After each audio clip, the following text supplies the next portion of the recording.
Yes, ma'am.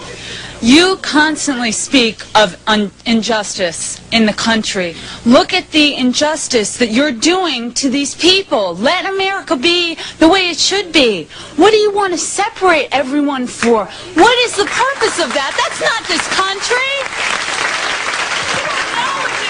Not my time, please. First, miss, you said let America be what it should be. Should is the conditional. And the conditions now, ma'am, the conditions are that America is separate. You have 2 million Indians on reservations, Indian women being sterilized. You have 30 million blacks unemployed, unemployable. Whites and Jews and look, all different miss, kinds of people, miss, not just blacks. Miss, I got to tell you.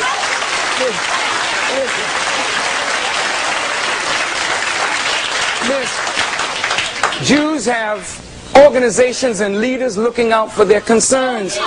Whites have organizations and leaders looking out for their concerns. As a black person, I reserve the right to look out for the concerns of my own people. And if we all look out for the concerns of our people and do justice by our people and by one another, then possibly America might be conditionally what you think it ought to be, but I really don't think you got that amount of time. Yes.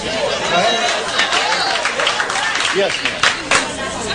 I can dare say this is the only country on the face of the earth where black, brown, white, polka-dotted all have equal opportunity. They can make it.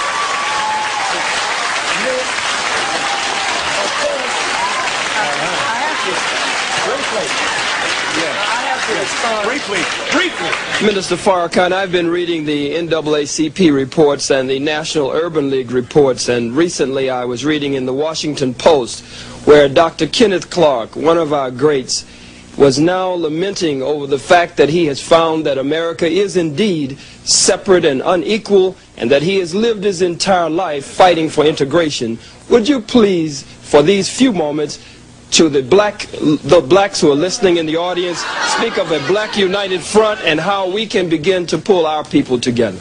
Certainly, the lady who raised the point that America is a great land of opportunity, we can't deny that America has given everyone who has come opportunity.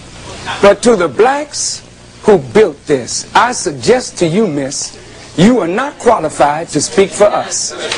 You are not qualified to speak for us. You are only qualified to represent yourself and your opinion.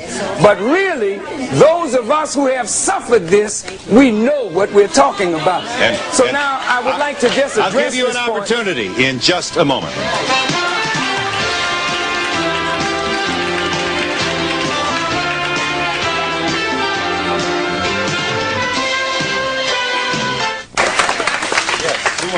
Yes.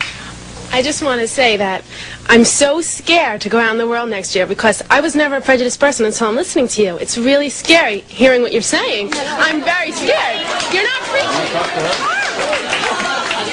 My dear young lady, when you go out into the world, you're going to find a reality that you're going to have to deal with. Please don't live in a fantasy world created by television. There's a very real world out there. I was raised to be white, black. I was raised to be equal to anyone. Listening to you, you are so prejudiced. I just can't believe it. I am shocked. You're scaring me. Mr. Farrakhan, I sit here and I'm seething. The things that you're saying only divides us. Well, what is it that he said that makes you angry? I don't like what you say about Jews or any other people. These things that you... And when you look at us, you're not... talking about Jews. He's talking about an abasement of their religion. Phil, excuse me. What you're doing is Just a moment.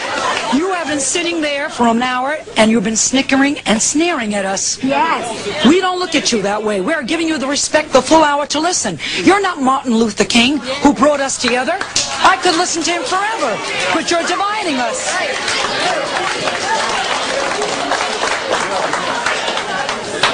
Well, since I have since I have 1 minute, I really thank you for the privilege of speaking to you and with you. I would hope that we as black people would come together and form a united front to deal with the problems that confront us. And then I would hope that whites would actually begin to know more about the condition that you are totally oblivious to. The Kerner report said that most whites know nothing really about what it is like to live in the ghetto. So if, as the... What? Who is the mayor? Yes, that we don't know anything about. Who's the mayor of New York that you're speaking to that you know nothing about, you reclaim? Okay. I will give you this. I have only about 20 seconds to say that we will be doing another program, and we want you to participate. Those of you who didn't have an opportunity will have an opportunity in part 2 of this attempt to understand Minister Farrakhan and what he said and what his political ideas for the future are. And we'll also give this audience a much better opportunity to participate than they had in part 1. For the moment, service is provided.